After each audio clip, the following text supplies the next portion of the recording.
Welcome to the 4D20 podcast. This episode, we talk about the velocious explosion that is Nerd Rage. Fake wows us with a tale of the temple, and we talk about candles. So sit back and enjoy episode 2, Unleash the Rage.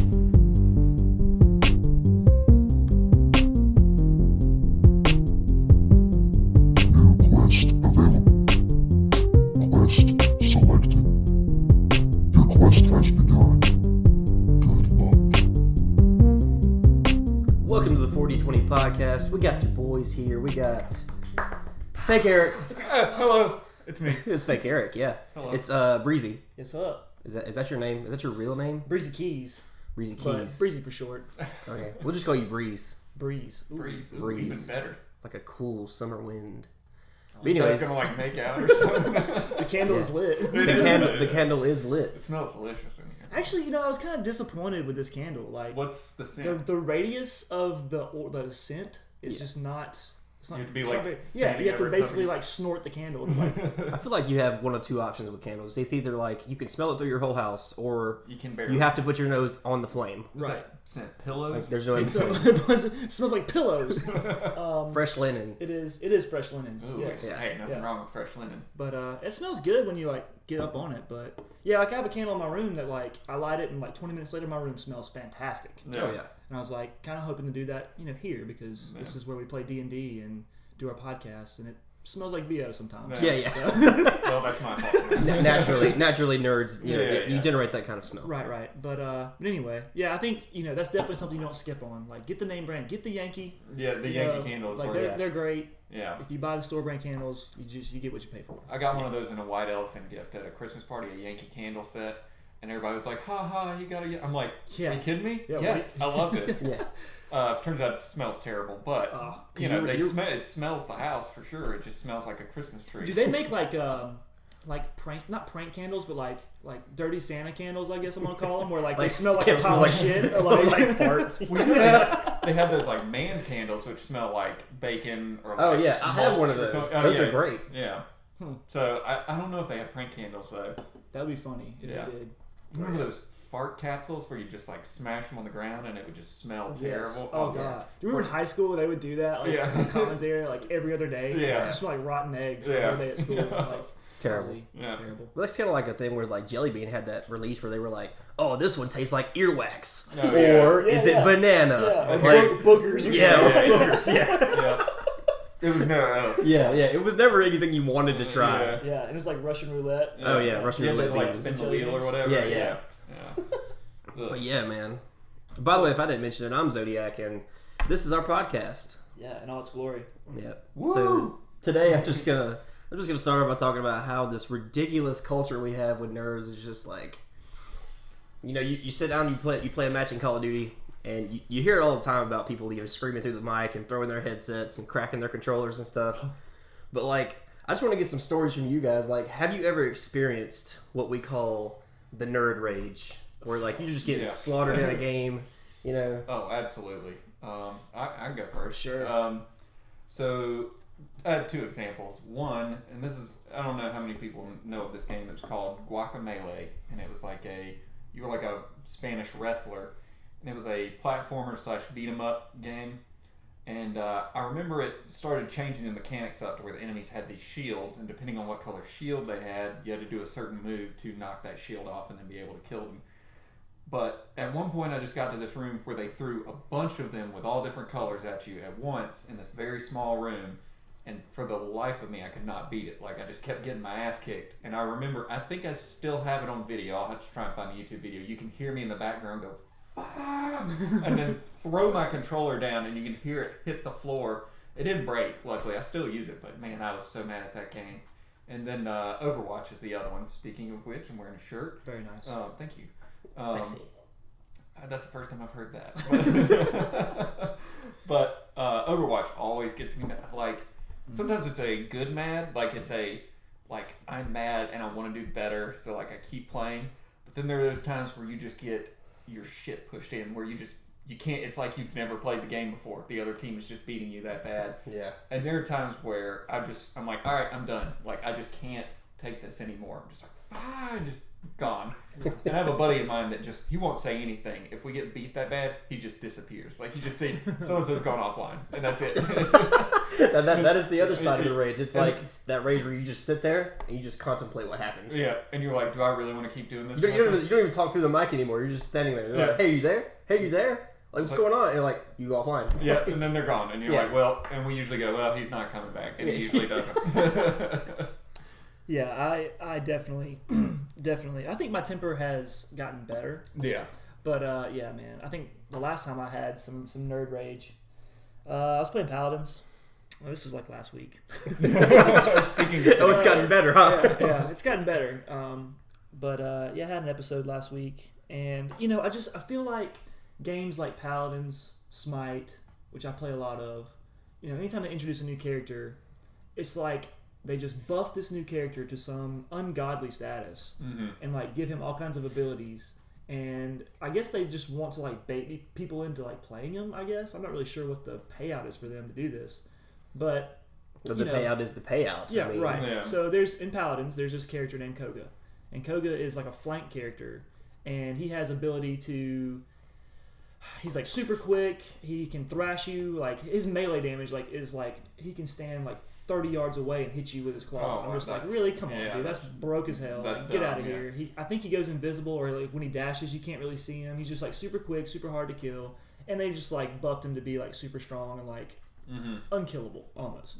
And so like of course everybody plays with him because they're Right. like, oh, this character's awesome. You And know, it's like, the new character, yeah, which right. I think is a so I think, you know, we were playing a match and he was just like raping us, and I don't know, I got pissed and punched my table. And it's like a pretty weak table. Like, I mean, I don't think I'm that strong, but it was a pretty weak table. So you can go in there and see where like there's like a fist imprint of like the knuckle duster print. Oh yes, yeah. But I mean, I've definitely gone through my fair share of controllers, especially like when I was young playing 64. You know, I'm not gonna remember, and it wouldn't even be like playing against people like that are better than me. It was like playing against this boss that I just can't beat. Right, yeah. You know, Yeah, like, it was the game to game. yeah. Right, You can ask Andrew when I was playing Breath of the Wild. I was living with him. I mean, I would invent cuss words. Yeah. Like, because I'd be playing bosses, and the thing with Breath of the Wild was you would go. Sometimes you wouldn't even know. You would step into like a dungeon. You just be like, oh, la da da da, boom, dungeon. Like, Yeah, oh yeah. crap! Like now I gotta fight this thing, And I'm not Yeah. ready. and I'm not ready. And Yeah, like yeah. your weapons break. And Right. like, even the like weapons, you're like, oh, this weapon's badass. Like no, like three melee hits and it's gone. Gone, You know, so yeah. it's like you basically run out of weapons, run out of food to like get yourself health or like shields or whatever, and you're just like, okay, like I guess I'm just gonna die. Yeah. You know, it's really frustrating. So, Yeah. but yeah, man, nerd rage. Whew, it's real. I feel like you could start a company and do like insurance on your controllers. Yeah. You should be able to do that. TV insurance or Well, I something. think, I mean, places like GameStop and stuff, I think they do that. Like, well, it's only like a limited amount of time, so it's probably like 30 days. But you can pay extra and get that insurance, so it only lasts for so long. And then imagine they probably don't give it to you after that. Like after 2 years, it's like, yeah, we're not going to give, we're not going to give you insurance on that. Yeah.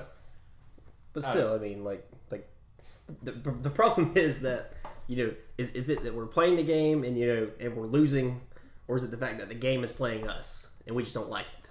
Yeah. Sometimes I feel like I'm 30 years old and I should be able to play some of these games better than I do, and that's what frustrates me, especially if I played it as a kid and I was able to beat it, even if it took a little while. But now I feel like, now that I'm older, I shouldn't struggle as much with some simple things, especially with how basic those games are compared to what we deal with now.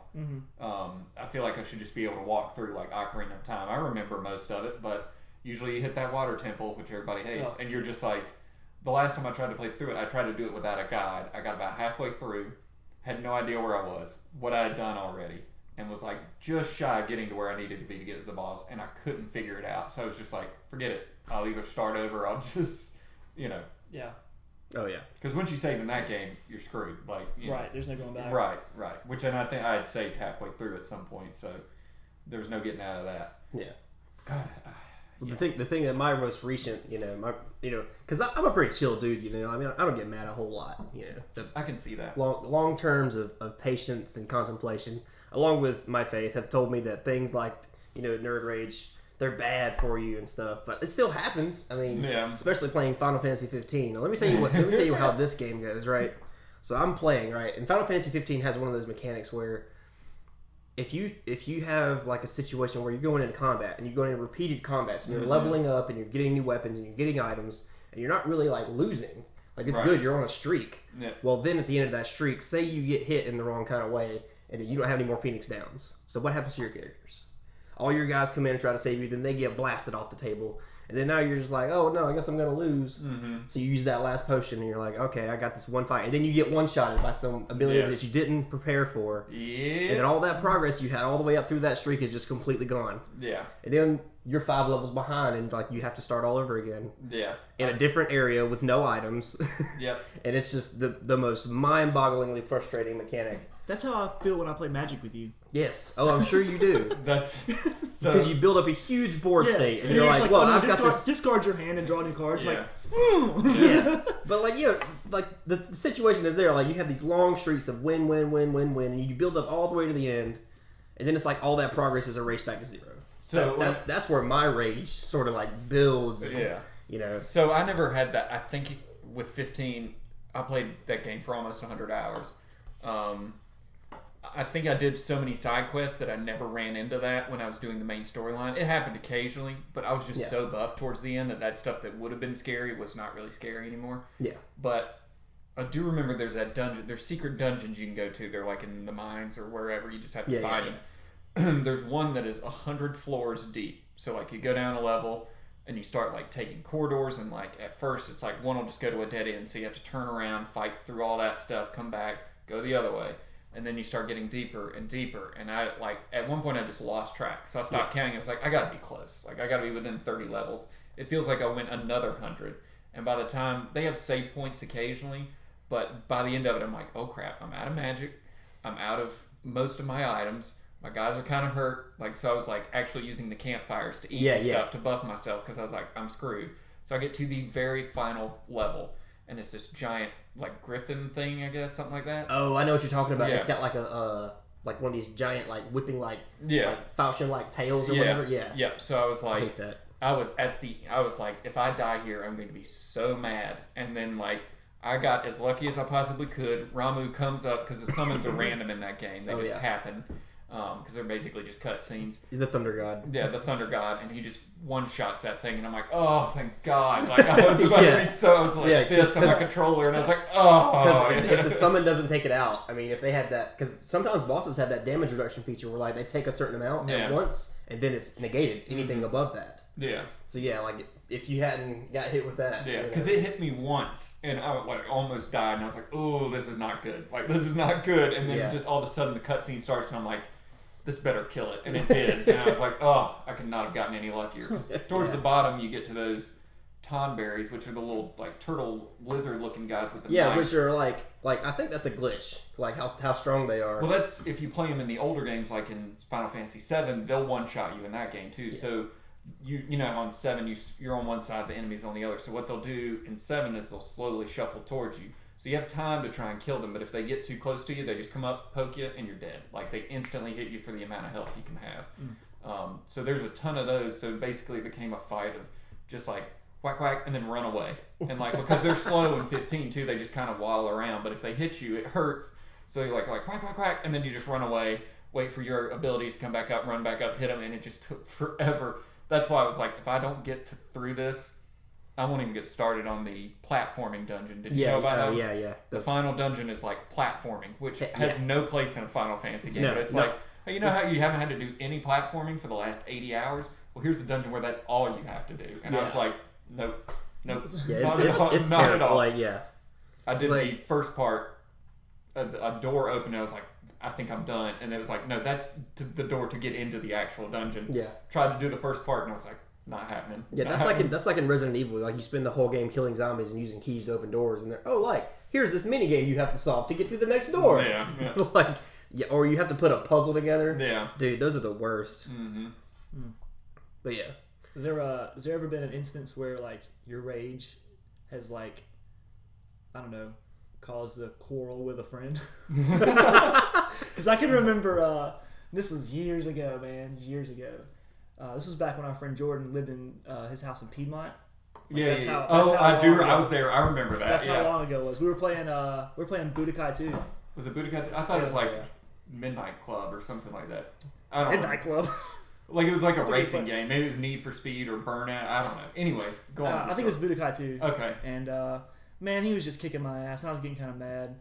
And so like, I don't know exactly what like tipped it off, but like I'm sure he probably said some little snippet, and I was just like, like we just started going at it, Yeah, like I wrestling remember each other. And his dad comes in there and is like, "What are you boys doing? We're just playing WWE. Like it's fine." We're good. I mean, we're teenagers, but Yeah. that's Yeah, we're still doing it. But I've definitely gotten into a few quarrels with friends. We used to like when we would get into arguments, we would be like, "All right, dude, let's take it to Smash." So we just like turn on Smash Smash, Bros, and whoever yeah. won, that's Yep. that's who won the argument. Yeah, Like, yeah. that's Which I how think it was is. a great way. That's a great Yeah. way to do it. So I think there's also a way to solve rage through video games. Mm-hmm. Yeah. Unless you play Smash and you get mad that you're losing at that too, and then you're like, I can't There's win a downward anything. spiral. Yeah. Yeah, but nerd rage. Nerd rage. I mean, it's Brutal. real. I've definitely felt it. Well, why do we get so enraged? I mean, video games are obviously like a passion for a lot of us. We love doing it. So I think when things don't go our way, we Yeah. get, Right. we get It's like Well, animated. it's like an artist if they were painting something and they screwed it up. It's just like, this is not right. I'm sure they crumple that piece of paper, or toss that canvas aside, and they're like, it's every hobby or pursuit that you have can make you angry in that way if you don't Yeah. feel like you succeed in the way you should. It's just like life. If things aren't going the way you think, you kind of get angry at yourself, going, "Why am I not where I need to be?" So like when you're playing a game and you're like, "I feel like I should be doing better than this," all that's going to do is just cause you to be like, "It's kind of making me mad that I'm not as good as I feel like I should be." Yeah, I At was least gonna for say me. when you put in the work, learning a character. I had this happen in Mortal Kombat playing with my cousin. I Mm-hmm. mean, if you've ever played Kung Lao, if you know Kung Lao's moveset, you know that he's a defensive fighter. Obviously, I don't, but go on. But that's to say, Liu Kang is the exact opposite. Liu Kang is an offensive fighter. He's in your face. Yeah, Yeah. Like all the bicycle time. kicks to the face. Yeah, like flying kick. Like once you get that combo, once it goes off, you're Not dead. physically possible, by the Yeah. way. I just want to lay that. Yeah, that's movie. You can't magic. levitate in midair Yeah. and kick somebody in the Yeah, face. it doesn't work that way. That's movie magic. But anyways, with Liu Kang, I mean, my cousin was playing against me, and this has been years ago, but I just remember like him doing just like uppercuts and flying kicks the entire fight. And I've spent time studying Kung Lao's one move moves. Nancy. That's Yeah, what we used to call yeah, it. yeah. I've spent One move time, Nancy. It's almost as bad as a button masher. exactly. I spent hours and hours learning Kung Lao's moves, to be able to block this and do my spin, do the hat toss, and stun him or whatever. But it's like no matter what I do, man, that reverse flying kick, he can teleport behind me and hit me in the back, and then I get uppercutted. And Yeah. there's nothing you can do. You either spend half the fight in the air or on your back dead. Right. Yeah. Scorpion does that too, where he like teleports underground, pops up on the other Oh, yeah. side, and he can do that too. Yeah, man, see and that- there are ways to block it, but I mean, Yeah. You gotta be. you're not blocking the whole fight, Right, yeah. honestly. That reminds me of playing Super Smash. It was me and two of my friends, and for a while, like they were like we had this one friend named Andrew. He was like the king of Super Smash in our group. Like he was just like impossible to kill. And then our friend Brandon kind of got to the point where like he could fight him and like it was a good match, Like Yeah. Andrew probably would have been most of the time, but then you throw me in there, and they're fighting with like Marth and Roy, right? So Basically these the like same. sword fighters and like super powerful, and here comes Kirby. Like so I was like, all right, I'm gonna do it. And so like obviously Kirby can like not fly, but he has like multiple jumps he can do. Yeah. So like I'm kind of like an aerial kind of person, so like I don't obviously if I'm just like gonna charge them, like they're gonna like reverse me or like they're gonna They have the they're gonna counter. hurt me. Yeah, they have counters and stuff. So like how can I get in here? So like I'll try to like get them from up top, Or most of my like gameplay was like I'm gonna let them kind of do their thing. They're just gonna hurt each other, and then like when one of them gets low, I'm gonna Knock assassinate him, yeah. And but what I would find is like they're just gonna knock me up in the air, and Kirby's super lightweight, so like I'm just constantly spinning the match in the air, and I can't land, and it's like super frustrating. Mm-hmm. So that's what that reminds me of. Yeah. I have some friends that it's like Bobby will do that aspect where he'll let everybody just kind of fight on the side, and then he'll just stand over here and wait for somebody to come up to him. And if you 1v1 him, you're gonna lose. He's one of the best Smash players I know. And then you also have, like you were saying, we have Trey who plays those characters on purpose. He plays Kirby or Pikachu just so he can do their down B. So with Kirby, he'll just float up, slam down, Yeah. get back up, float up, slam down, and then if he's Pikachu, he'll just try and get underneath you and do the lightning bolt down, and that's like all he does, and it works. It's efficient, but it is infuriating. cheap. It's Super cheap infuriating. way to play. Which I think is a good thing about Smash is that they've added so many characters, because even if someone has a main, it's more likely that people are just going to, let's do this, let's change characters up. Yeah. Or sometimes we just do random. We'll just Right. all pick random and Right. see what happens. And that's usually a little more fair, because if you let some people have their mains, it's just totally unfair. Yeah, and it's cool because you can do like, let's go a villain match. You can pick villains or like all Mario characters or something Yeah. like that. You know, Yeah. do some cool stuff. With his new Super Smash, I kind of play with a broke character. Who do you play? Lil Mac. Oh, Little Mac, yeah. Lil Mac is like he's the shit. He's who I played with when I had it on 3DS. It was him or Cloud. But yeah. I like Cloud. Just 'cause Cloud's dope. I'm a Final Fantasy nerd, but I mean and he has a sword. I like the sword-based characters. Yeah, like, he's got that move where it's like throws out the green beam. Oh yeah, the blade whatever it beam. is, Yeah. and, like it's super annoying because that's who Andrew plays with now. Oh yeah. Yeah, it's all his limit break. They get mad at me for camping and waiting though. They're just Yeah. you're like, oh, you're not going to do anything. You're just gonna Camping let is a somebody alone." legitimate strategy. Says the camper. Oh, yeah. But see what they'll do is like I'll get caught in the middle because Boo Boo will play with Pit who can shoot arrows. And Yeah. like Andrew's gonna shoot that beam at me, so Yeah. I'm just like getting tossed around Yeah, here, and like yeah. you can't go anywhere because wherever you go, like Boo Boo's gonna shoot you with an arrow. Because you he know? can curve his Like arrows. who's camping He now? can curve Like, his arrows, yeah, he right? can curve his arrows. So it's just like you don't want to wind up in the middle. Yeah. That'll get some nerd rage. That's the key. Just don't stay in the middle. Like it's like if you're not in the middle, you're good. And if you have high damage, don't stay towards the top or towards the side. See, that's what I like about Little Mac because he's super quick, which Mm-hmm. usually like you're gonna sacrifice like either weight or power or something to be super quick, but he's pretty strong and he's like got some pretty good weight on him, so he's hard to knock. Yeah. So like he's kind of like very well rounded. Yeah. Have you guys ever? Did you ever play the old Punch Out games, like the original yeah. on the Super Nintendo? Have you ever seen somebody speedrun those games? I have. I've seen someone do it Yeah, okay. blindfolded, but he's like turned and faced away from the TV. Yeah. And he Yep. he beat it. Yep. I was like, what? So yeah, dude. So blindfolded is a big thing. It's just crazy to listen to them because they're like, okay, so if I hit him like this and then and I get punched in the face a couple times, then I do this combo, it's automatically going to knock him down. He's not going to get back up. It's like, how would you even know that? Yeah. Yeah. And then on one of the most recent speedrunning marathons, they had a guy play both original Punch Out and Super Punch Out on the same controller. Or no, two controllers, I'm sorry. So what he would, I think, one or the other. But anyways, he basically had to time it to where like he'd knock out one on Tyson, he could go to the Super Nintendo, and then sometimes they'd happen at the same time.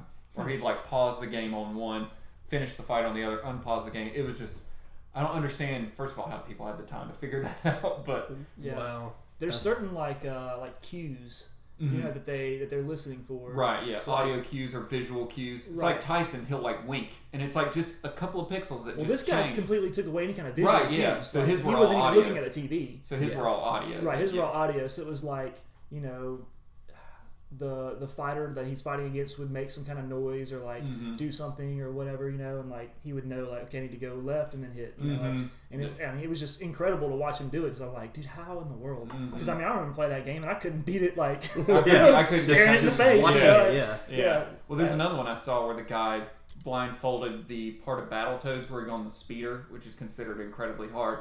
And he did it recently in a marathon where he did it first try, just like from start to finish, blindfolded, did the whole speeder part, like which I guess is the second or third level. And I was just like, I couldn't get past that as a kid. Like standing there, looking at the screen, trying as hard as I couldn't do it. And he's doing it blindfolded, though they played it much longer than we did as kids. It's like watching those like Super Mario Brothers speedruns. Oh yeah, Like, I mean, essentially, I feel like it's muscle memory at that point. it is. Like, Yeah. they're just going so fast. There's no way that they're thinking about all that. It's Right, just like right. I know exactly how hard I need to press the jump button, like, and to do these like Yeah. multiple jumps in a row. And I mean, but it's crazy. Yeah, That's some of crazy. them. There's like the 16-star run in the first part where they basically only need 16 stars to basically glitch their way up to the very top. But it's just, and I think there's a way to do it with 0 stars now. It just keeps getting more broken. Like, because that was one of the first games I started watching speedruns of, and it was like to do 120 stars. It was like an hour and like 50 something minutes, and now it's down to like an hour 30 something minutes. Like they've cut 20. I mean, and when I was watching it at first, it's like, how can you get any faster than this? How can you do anything tighter? And then it's like, nope, you can do this. You can flip this way, and it saves you this many frames or this many seconds. It's just wild. Yeah. Blows my mind. I still like watching them. So interesting. Like with the speed run facts, you know that the world record for playing Dark Souls is 25 minutes and 17 seconds. Is that so? I know the speedruns are broken up into categories. So it's like you have like your all bosses Dark Souls run, or you have your recently a new thing's been no hits, so they go through the entire game without getting hit once, or it's like normal mode or hard mode, or they can change it up basically so they can make their own category, do what they want. But Yeah. so that's probably just like straight through the story, just doing everything you need to get to the end. Yeah. Which is, I'm sure, you figure out ways to just like, okay, if I do this combo right away, I can just kind of lock him, or it won't take as much movement if I. Yeah. I mean, I can't even begin to say that I would know how to do that, but it's wild. I just enjoy watching it. Like it's And fun. to preface that with how I play Dark Souls is dodge, dodge, dodge, dodge, dodge, hit. Dodge, Yeah. dodge, dodge, dodge, dodge, hit. Mhm. I mean, there's no way I can keep up with any kind of combo like that. And that's usually the strat. It's just like be evasive. It's very slow combat in a way. Like sure, the boss may be going crazy, but your job is not to go up there and just start whacking away because you will die instantly. Instantly, yeah. Yeah. So it's more like you just gotta evade, and then like when you see your opening, take it, and then back out. Because if you don't, you're dead. Like I learned that playing Bloodborne, where it's just I realized that game was not for me because it was a lot of like, okay, you got to go up and whack them and then run away real quick, and then if you don't do that, you're basically getting one shot. Like Yeah. a couple of guys are gonna gang up on you and you're dead. And I was just that talk about nerd rage. I made it about an hour in that game. I made it like 10 feet, and I was like, this is not for me. It's too hard. Some people, like Brad plays those games. He loves Bloodborne, Dark Souls, all that. And his thing is the sense of accomplishment when you do beat something hard like that. But for me, I see it as it's just hard for the sake of being hard. Like, You just made the game more difficult just to make it more difficult. Right, yeah, which I don't find. I like a difficulty curve where it feels like you build up to that difficulty. It's not like, hey, here it is, it's hard as dicks from the very beginning. Like, and I feel like it's more of accomplished if you grow to get to that difficulty rather than just getting thrown into it. Right. Yeah, like speaking of power spikes, I mean, there are some video games out there where you have a power spike and you're just like, what is going on? Mm-hmm. I mean, you have. I mean, I can't think of an example right now, but of course, there's been many a times playing a game where like it seems like enemy difficulty, even tactics. I mean, just from playing XCOM, playing the XCOM series like if you jump from normal to hard mode, like they're not being in the open anymore. They're using cover, Right? Yeah. and they're using heavy cover all the time. They're throwing more grenades. They have armor piercing rounds. Like talking about difficulty spikes, that's one of the worst games I've played. Yeah. As far as that goes. We said tactics. I thought you were saying Final Fantasy Tactics. Again, Oh, I'm going to no. go to Final Fantasy, but that one's a tactics-based game, and 3 or 4 fights in, it just ramps up completely. Like, you're just now learning how to, like, change your classes and learn new spells and all this stuff, and then it's like, oh, here's a thing where basically the entire enemy party has high ground. They all have bows. Most of them know the strong magic that'll one-shot you. So you have to know exactly where to go, make sure you have the right classes. And I remember that was one of those where I was just like, I don't think I can do this. Of course, you finally figure that out, you coast through the rest of the game, then you get to another fight where you're just like, how the hell am I supposed to beat this? Like, everybody's overpowered, and you're like, it's an ambush, so you're like weirdly placed and stuff. Oh yeah. So yeah, it definitely. I feel like there's even like a difficulty spike in a way in like MOBA games or like a battle royale game where like you start out the game brand new to it, you learn a character or whatever, you kind of level up to a certain point, and there seems to be this like threshold that once you cross that threshold, well now you're just in with everybody else, Right. and so like you might have clocked, I don't know, maybe 10-15 hours playing the game, and now you're gonna have to go fight people who've been playing it for 1,000 hours. So it's like the matchmaking, I feel like, is kind of an issue. And then they're also gonna pair teams like, if a team is playing together, so if it's a 5v5 and you got a team of 5 people playing together, and then you're gonna play, maybe you just have 1 or 2 people playing together. I feel like they try to kind of handicap the 5 player team in a way, but it's always like if like me and my friend Brandon are playing, if we're playing Paladins, right, and we've got 3 randoms with us, but we're playing against a team of 5 that's playing together.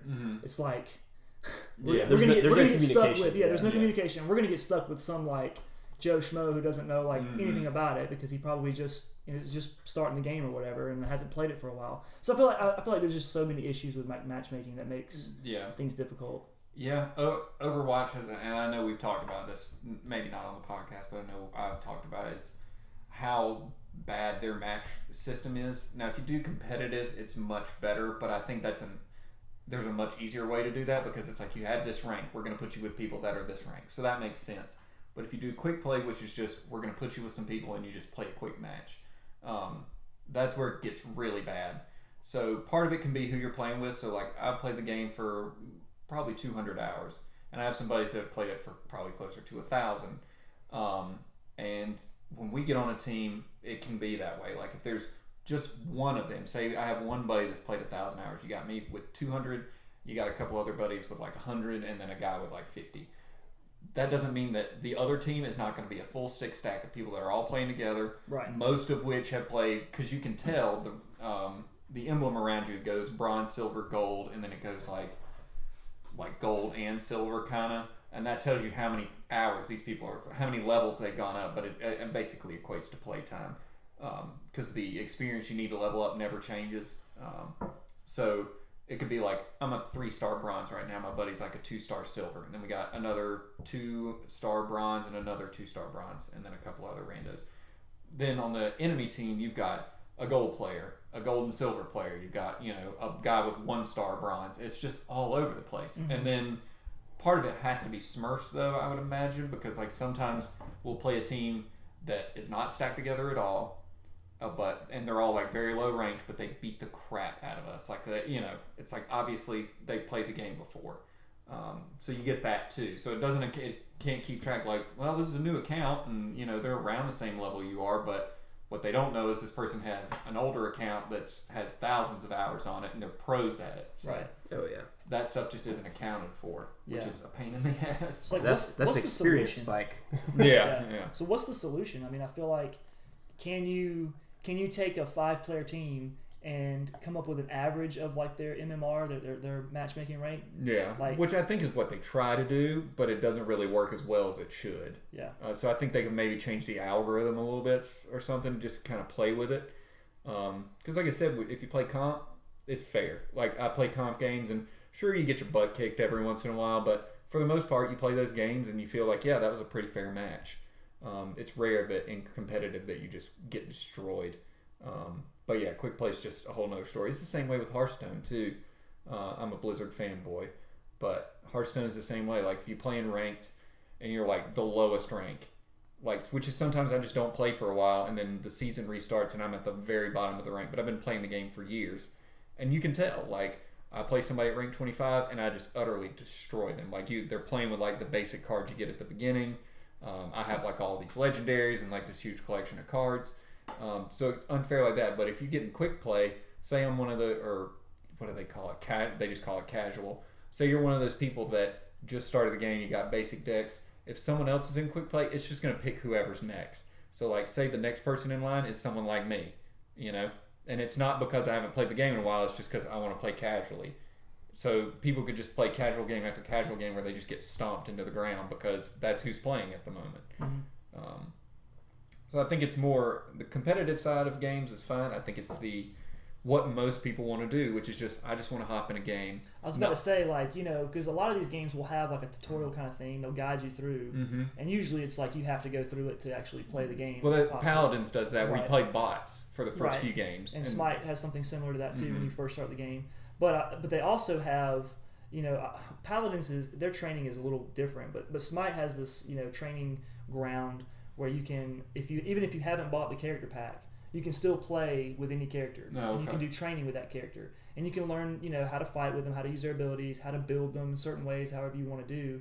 And it gives you, different enemies where there's literally these two little enemies that you can just sit there and melee attack or do whatever attacks, and it'll tell you how much damage is being done, so you can like calculate that and that kind of thing. But I feel like very, very, very few percentage of people actually go and do that kind of thing. So like everybody just wants to hop in. Yeah. And so then you get these people who don't really know what they're doing, don't know how to use their character, don't know how to build. And I mean, I'm guilty of that too, because like if I play a new character, I'm probably not going to go take the time to go actually study that character Right, or whatever. And I'm just going to get thrown into a match, and it'll be frustrating. But you've got people that do that whenever, if you like are playing with your main, your friend's playing with his main, and you got somebody who's just like brand new character, or I'm especially on those games because they're strategy related, like you have to be, like especially paladins, like if you're the front line, you need to be in the front line, Right. and if you're a new front line, you're probably going to get your ass stomped, and, Right, like, yeah. your team's going to lose, Yeah. So like, I don't know, there's a lot of different elements to solving the matchmaking problem. Sure. I guess, but Yeah, I mean, you could get matched with some randos. It's like,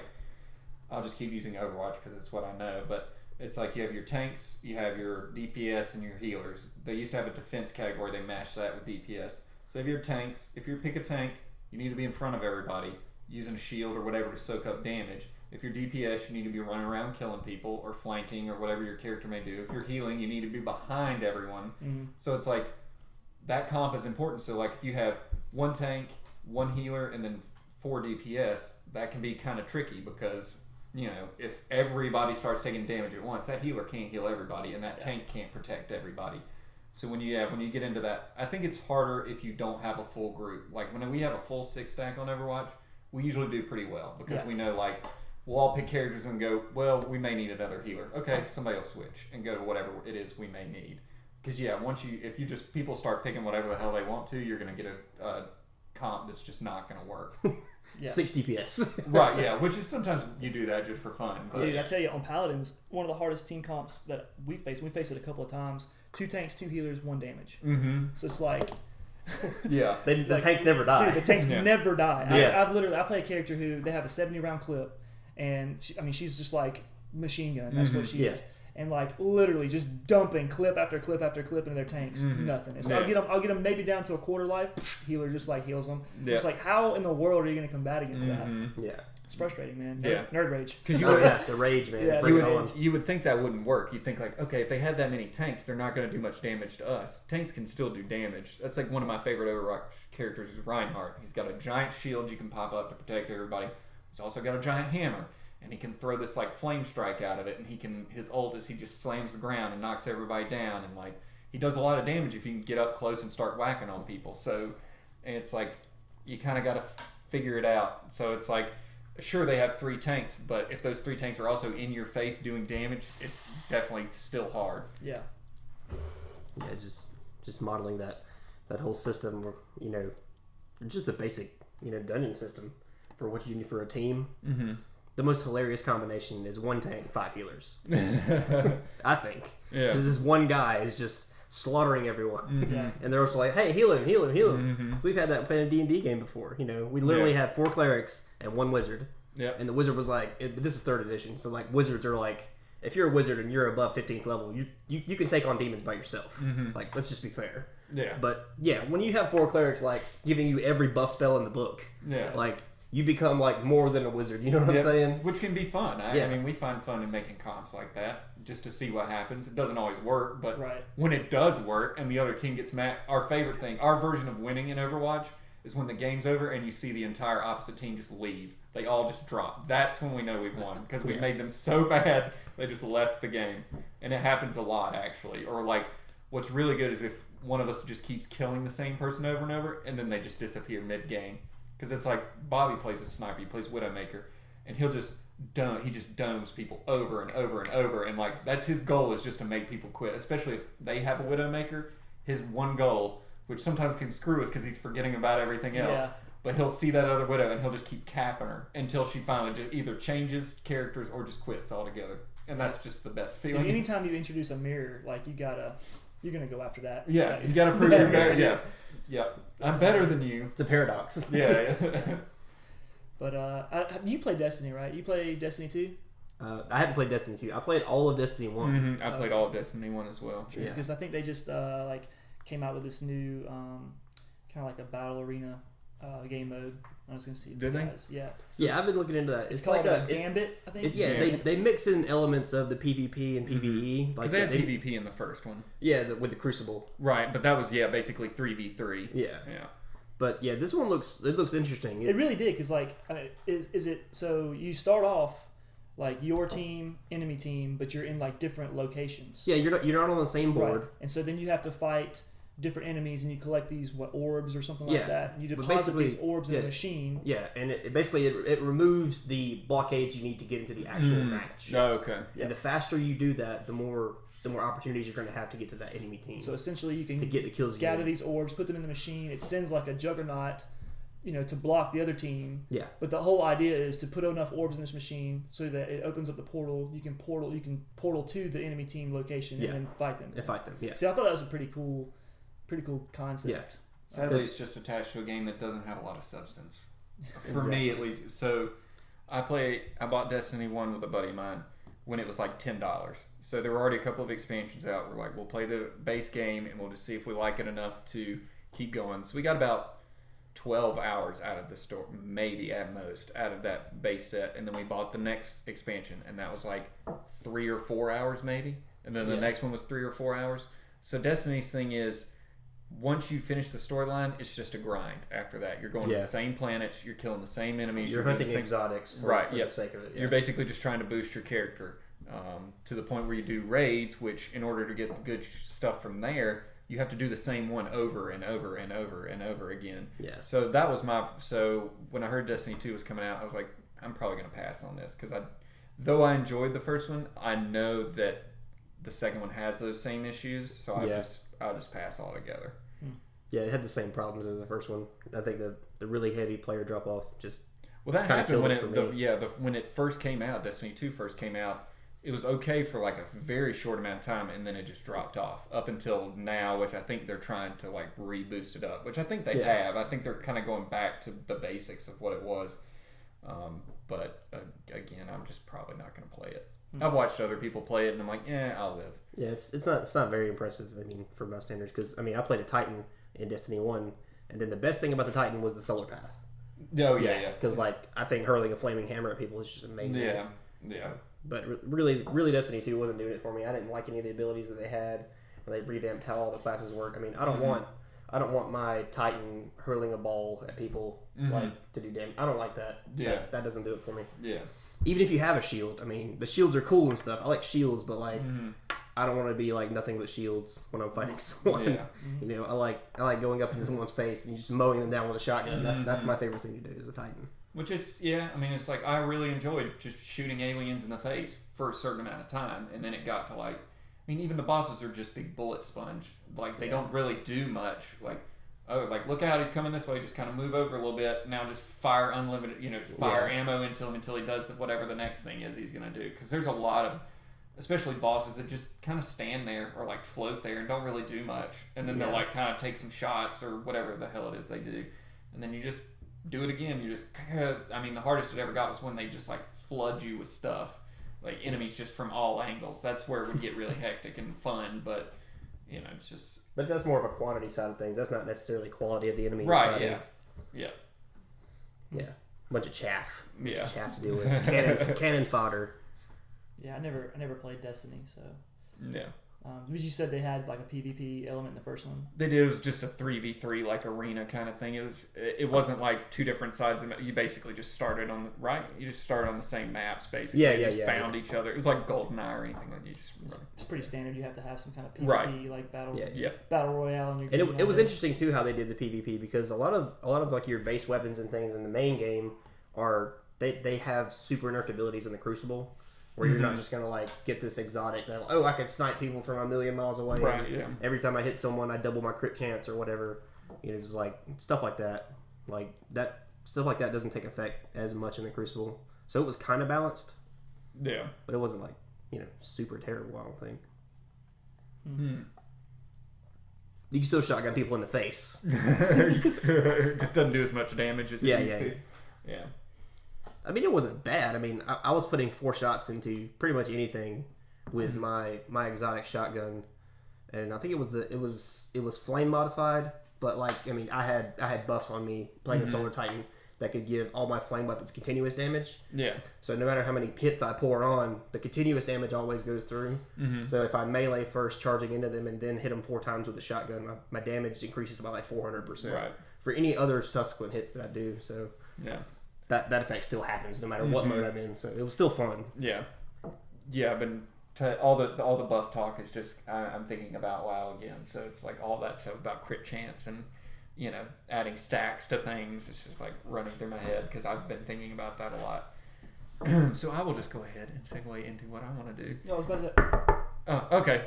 What? Who's there? Hello. Oh, it's our next segment. Okay. Hey. There it is. Hey, it's Fake Eric with your next segment. We're going to talk about WoW again.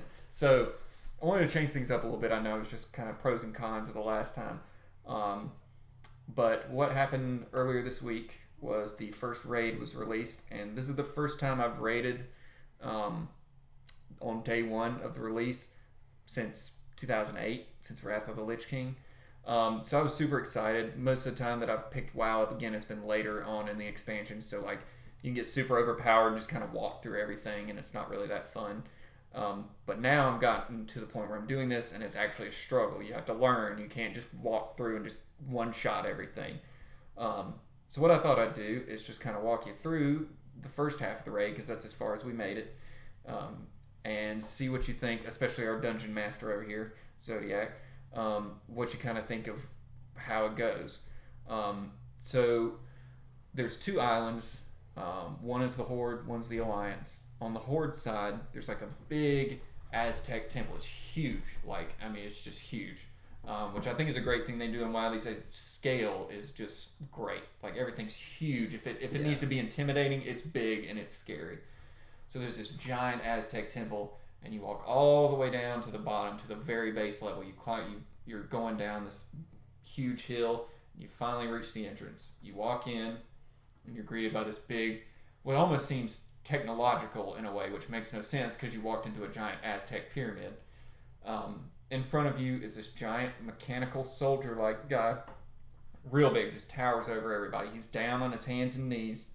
There's these two giant, space tentacles that are, I guess, sucking the power out of him or something. They've got him on his knees. So we kill those two tentacles. He stands up, and we piss him off. So next thing you know, he's swinging his hammer. He's, putting pools of blood on the ground that if you stand in, it starts killing you, basically. And you get him down to about 50% health, and then he shuts back down again. And you're like, okay, well, he's only halfway dead. Why are we not done with it? Usually I'll tell you if you beat the boss. So next thing you know, you realize that the room that you're standing in is actually an elevator. So you start moving down. And as you're going down, more enemies are spawning, and you have to clear all those. And then once you hit the bottom, you go down a good bit to where you're just like, we got to be really far below ground. Once you hit the bottom floor, the room opens up. The guy gets back up and starts doing it again. This time things hurt more. The good thing is the room's bigger, so you can spread those blood pools out so you don't run into him. And then once you down him, he's like, all right, I'm going to grant you entrance to the next part of the raid. So you go to the next part, and it's another mechanical looking, this time a woman, called Mother. It's a big mechanical woman, got a big old mace, and behind her is like a transparent barrier. And you start attacking her. Wind starts blowing. There's fire on the side, so you got to make sure you're pushing the opposite direction so you don't get blown in the fire and immediately die. Once she gets to a certain energy level, you have to start moving through those barriers. But every time you move through those barriers, you create enemies that are basically can one-shot you. So you have to send we sent 3 people at a time. So they'd spawn 3 ads. And then it gets easier progressively because, 3 more people come through. Now you got 6 against 3 and so on. And if you don't get everybody into the next room through that barrier before the meter hits 100%, fire just rains from the sky and instantly kills you. You're just dead. And that happened to us the first time because I was one of the last groups. And I was getting pretty close. Next thing I know, I'm dead. Just dead. You don't even see the fire. Yeah. You're just dead. So you move her through 3 rooms and you knock her out. She starts taking a lot more damage towards the end. And once you do that, it's okay, you've defeated her. So now you start going down even further, and now you're in this just gray, it's covered in spores and little lumps on the ground and giant mushrooms. It's all gray. And there's a giant hydra with 1 lion head, 2 dragon heads, lizard feet on the front and hooves on the back. And he's just kind of walking. He looks ridiculous, by the way. But he's just trotting around. You fight him, as you're fighting him, these little pustules grow on the ground, and if you don't kill those, more bad guys come out. And you kill him, it's all right, you can finally enter. That's 3 bosses in, you can finally enter the temple, and then you come back out, and it's this giant, sprawling, like, Aztec temple. And then that's where you go. There's a couple more bosses, and then we haven't made it. But that's where we got to. We killed another boss, but, like, it just keeps... So you're like, wow, we're really far underground. And then you come out, and you're just like, holy crap, we're above ground now. Like, how did that happen? How did we get here? So I think after that, there's, like, a bunch of lore about, like, dark blood trolls and, like, backstabbing in the kingdom and all that kind of stuff. So I'm looking forward to how that pays out. Because the guy that backstabbed the other guy, the guy you're like, man, that guy's kind of a dick. He's one of the next bosses. So I'm excited to take him down, though it's supposed to be really difficult. But I think, I don't know if it's just hype from getting to do it day one, but, like, I was like, this is kind of, it's immersive. Like, I was like, this is pretty cool. Like, so that's what I've been doing. Still, I hit a point, because I think we did the podcast right before it came out. Is that right? Or did no? Short. It was like right after. Yeah. Okay. You took that week off of work. Right. Yeah. So we kind of pushed ourselves a little too hard and got to the point where we didn't have anything to do until the raid came out. So for like the last week or so, we've just kind of been sitting around going like, okay, well, what do we do now? And now that we've gotten to that point, it's like, oh, the game's actually engaging again. Like, it's difficult, and we're having to think, and like, we had to drop a few people out of the group because they weren't doing well enough. Like, you know, they weren't, because it's like every time you add another party member to the group, the bosses get stronger. Like, they get more health and they hit harder. And so it's like, we have what's called a DPS chart, and it shows you how much damage you're doing. So like, for each person that's in there, that's about 1 million health. That includes healers and tanks who aren't really doing that much damage. So the other guy, the DPS, actually have to make up for that. So normally, like, if I'm popping all my cooldowns and like doing as much as I can do about 12k damage a second, like 12,000 damage a second. We had people doing less than 2,000.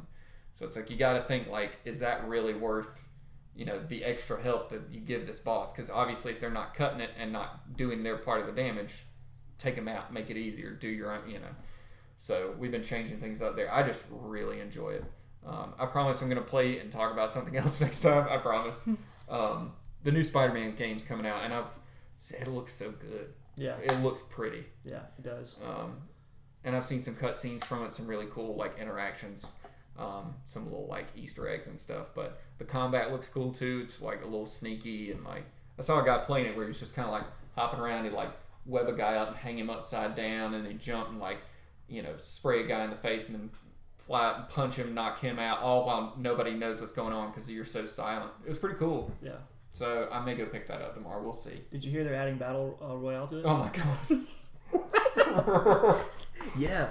You can go into 10v10 Oh my on a god. map that never ends. Yeah. And it's all Spider-Mans. Yeah, it's all Spider-Man, yeah. Spider-Mans and Goblins. But don't worry, they have a DLC coming out where you can unlock a special character. For $35, you can play as Venom. Oh god. Oh wow, But guess 35? what? That's a steal. But guess what?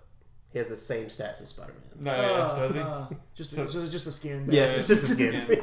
Sounds about right. I mean, you gotta DLC. Just, it's gotten so bad these days. Like, I feel like there's the bad side and there's the good side. Like, if your bad side, where it's like, I think I remember one of the main games when it first happened was one of the Batman games. I think it was like Arkham City or something like that. It's like, if you pre-order it from GameStop, you get these skins and this storyline, extra storyline, and if you order it from Best Buy, you get this extra character and this storyline. And it's like, well, if all of that's there, why Why are you still charging me $60 Yeah, for a game? Here's the thing. I don't mind paying for cosmetics. Like, I'll pay for extra skins, not $35. Right, but, right. You know, Yeah. I would pay for extra skins. But storylines, like, no, dude. I just paid freaking $60. You give me all the storylines. Right, You know, yeah. like, if you're gonna make games that high, like, give me the complete package. Right, you know? yeah. And certainly don't. I mean, I'm all for, like, I guess, like, paying for an advantage. I guess I understand, like, why they do it, but like, it's like with Red Dead that's gonna come out. Like, you can buy the basic package for $60, or you can step it up to the next level. It's like $80, and that extra $20 gets you like an extra side mission. I think it's like a bank robbery or something like that, and it gets you like a horse that you start out with, and the horse is supposed to be like super fast, super tough. Right, you talk about that. Because apparently in this one, like, it's going to be like your horse just can't take unlimited damage. Like, like your horse will die. It wasn't invincible like right, that. Right. It will die, and you'll be screwed. Like, if you don't have a horse. So, you know, my thing is, like, I don't know. I just have a problem for having to pay extra money to be able to competitively play the game. So let me one up that. I'm not meaning to one up you, but this just kind of one ups that thing. Is I play a mobile game. Mobile games are even they're worse. The worst. Yeah. So there's a mobile game. It's called Dragon Ball Z Dokkan Battle, and it's Dragon Ball Z themed. It's like a part puzzle game. So it's like your combat is you line up these colored spheres, and if you line up like the ones that your character is, you get more strength and you can do like super attacks and stuff. So constantly they're bringing new characters or like it's like there's so many Super Saiyan Gokus. They're all like different colors or like do different things, and it's like money for that is not okay. If I know if I spend the money I'm going to get that advantage, you're paying that money to maybe get that advantage. It's like you can buy this fake currency and get more units, which I will be completely honest, I have done before. I'm not like spending hundreds of dollars on it, but occasionally I'm just like, yeah, I'll give it another go. Why not? And sometimes it works, but it entices you because it's like, sure, it's the same character, they're a different color, but like, here's this new event we came out with that will give you all this other cool stuff, but in order to do it, you kind of like to make it easier or like really be beatable, you have to get this other guy. It's like if you don't have him, it's either A, going to be very difficult or B, impossible. Which I dealt with recently. It's like, oh, if you get through level 30 of this certain event where you just fight the same thing over and over and it gets harder and harder, it's like you need this one specific character that came out last month, and if you don't have him, you got to hope that you can find somebody that has him or a team that kind of makes up for that. I finally did it. I don't know how, but like that's the kind of deal. That's the kind of like, I wouldn't call it DLC. I guess it is kind of DLC. Just like that's pay to win basically. Yeah. And there are guys like recently they had an event where it was like from July of last year to like last month. However many of the fake currency you spent, you got these tickets, and you could use those to summon and like try and get new characters. And there's a guy on YouTube that I watch. He does all the news for it, and whenever something new comes out, he'll talk about it. And so for every 50 of the fake currency you spent, you got a ticket. I got maybe 80, and that was free to play. Like that was just not spending any money. This dude got 1,300. So I was trying to do the math. So let's say 100 stones is like $40. We'll just make it easy. $40. So if he's getting a ticket for every 40 he spent, that's 1,300 times 40. That's how much money. I mean, granted, he's on YouTube. He probably makes enough money to just kind of get rid of that. But it's just like, that's when you know you have a problem when you're spending that kind of money. I would never that's 52,000. Actually, there's a story on here that beats that because I just typed in like most someone's paid for a mobile game, and there's the news article, first one that popped up. Guy spends $70,000 on mobile game. Oh my god! Was it like Clash of Clans or something? It's got to be one of those. I can find what game it was. Let's see. While you're looking that up, there was a situation where like I'm trying to think of how I seen that, but it was in a news article, I believe, where a couple was actually getting divorced. Yeah. Because of something like that. Yeah. Well, there was that one Rome Total War. No, that wasn't it. It was one of those, like war games where you basically build your colony and send troops to fight or whatever. Yeah. It was Sony's. I'm sorry to interrupt. Sony's Fate Grand Order. Fate Grand Order. Oh, so that's an anime base. So well, that explains it. Yeah. So it is probably, in all honesty, the exact same as the game I play, just with that anime compared to Dragon Ball Z. And that's more like. So it's skin. No, not really. You can't really. So they changed them enough. So like. I'm going to nerd out real hard here, but like, so when I first started playing Dokkan Battle, you have what's called a leader skill. Each character has a leader skill, and some are way better than others. And it usually is based like, so it's like, say you have Piccolo or like Yamcha, like one of the lame ass characters that nobody cares about. Their leader skill is going to be awful. But if you get your like Gogetas or like your Super Saiyan 4 Gokus or anything, like theirs are going to be way better. Oh, yeah. And those are the ones that are usually like, here's this new banner with all these characters. Here's the ones you want. And so it's like, I have a terrible team and Piccolo's my leader, I'm not going to get anything done. But if you get that Super Saiyan 4 Goku, it's like you suddenly just like open up all this new content.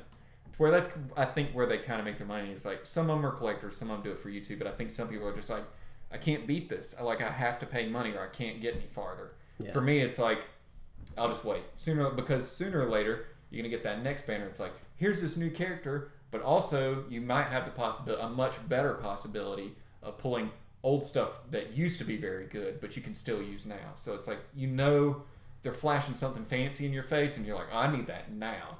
But a couple of months down the road, you got an even better chance of getting it, just because it's outdated compared to what they have now. So I can see where they get that, because I think I saw an article recently where they crossed like the $1 billion mark in revenue from that game. It is their most profitable mobile game.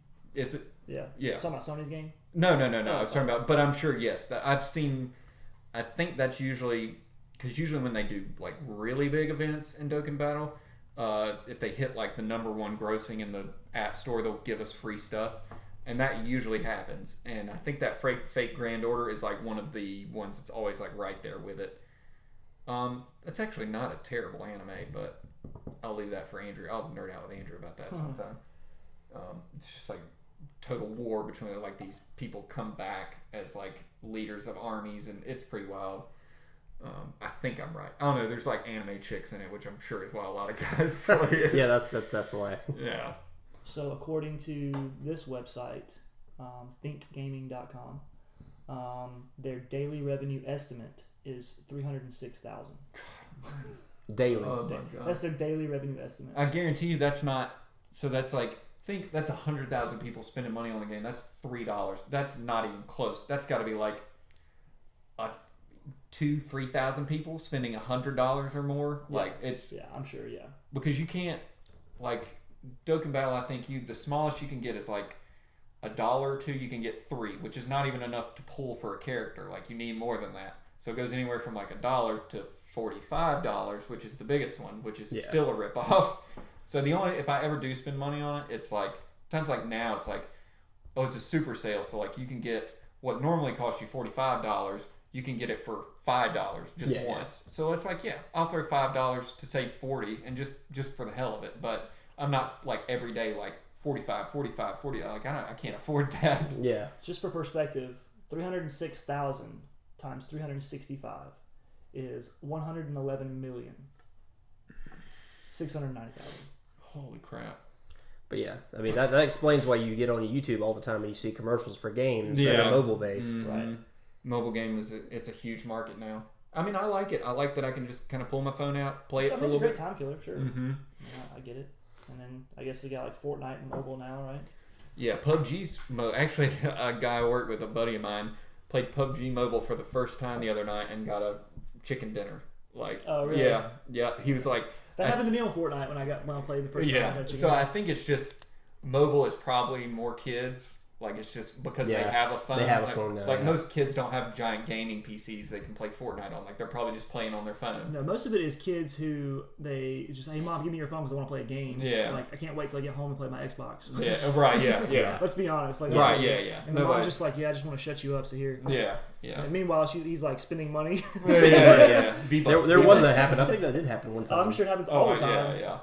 There's all kinds of stories about kids ordering stuff on Amazon and Well, there was all kinds of stuff. There was a clip from this guy on Twitch. He was just, I don't remember what he's just kind of IRL streaming or something. And it's him going, hey, so-and-so. He's like, stop using your mom's credit card. She sent me an email and I had to give her money back because the kid had just taken her credit card, donated money to this streamer. The mom found out and was like, give me my money back. Like, I don't know who you are or why my child would want to give you money. Yeah, that kind of stuff. Yeah, pretty much. I mean, there was what I was thinking about. There was something I was thinking about that came along with that. Remember, the Amazon, how they had that one button buy. Mm-hmm. Now, I don't know how much you guys know about like when kids are little and like they're like, hey, let me play on your phone. But there have literally been times where like my aunt has told me like where like her 7-year-old has grabbed her phone and opened up Amazon and hit that one-click buy. And you know you have the one screen behind it that says confirm. Yeah. She's been like inches away from hitting confirm. Yeah. To ordering like the big giant Barbie house. Yeah. That has like, 50 Barbies that come with it, Like it's like $400 worth of stuff. Yeah. Like, So what my friends did with their kids, they got her a cell phone, but the only thing, it's like, it's a smartphone, sure, but the only thing it can do is make phone calls. Like, she can't download apps, she can't make purchases, like, yeah. which I think is probably the best way to do it. Because, I mean, I used to think my kid's not getting a cell phone but at this point, it's like kids gotta have. I mean, it's a thing everybody has, even kids. It's a new day and age. It really is. And it's like how many parents shut their kids up by just going, here's a tablet, leave me the hell alone. Like watch some cartoon or play some game. Which, I mean, you can easily, what I would probably do is just like, all right, cut the payment ability off until they give it back to me. And hope they never figure out how to turn it on. Yeah. You know? See, like back in our day, it was like, here's a broom. Yeah. Get out of my hair. Go make a quarter today. Yeah, go make a quarter today. Yeah, go outside. Anyway, yeah, That was pretty good. that was great. That was a great I podcast. feel great. Yes. Ready to go get some nerd rage. Yeah, do it. Word. Well, What game are you gonna play first? Because different games spawn different versions of Rage. I don't know, man. We'll probably play some Magic. Sure. I'm back. I would like to play a game, man. Should have brought your deck, dude. I know. Yeah, man. Do you play Standard or do you play Commander? I don't know what Commander is. Commander's like, what is it, 100 cards, Yeah. 40 life? That's right. Oh, no. I was about to say, when you That's said you right. should have brought your deck, I was like, if that's his deck, I don't know what the hell's going on. So Yeah. Okay, Yeah. so you have a Standard. Okay. yeah. Because, I mean, I played a lot when I was younger, and I just kind of picked it up recently because I have some friends that play. So I'm still kind of getting back into it, but yeah, I've never heard of that before. So I will at least watch a game. And Word. Well, that's what we're going to do. So Okay. until next time, bye, everybody. adios. Thanks for listening to the 4020 Podcast. As always, be sure to follow us on all of our social media outlets. 4020 Podcast on Instagram and Twitter. Like the 4020 Podcast page on Facebook. And feel free to drop us a line at 4d20podcasting@gmail.com. Until next time, nerds out!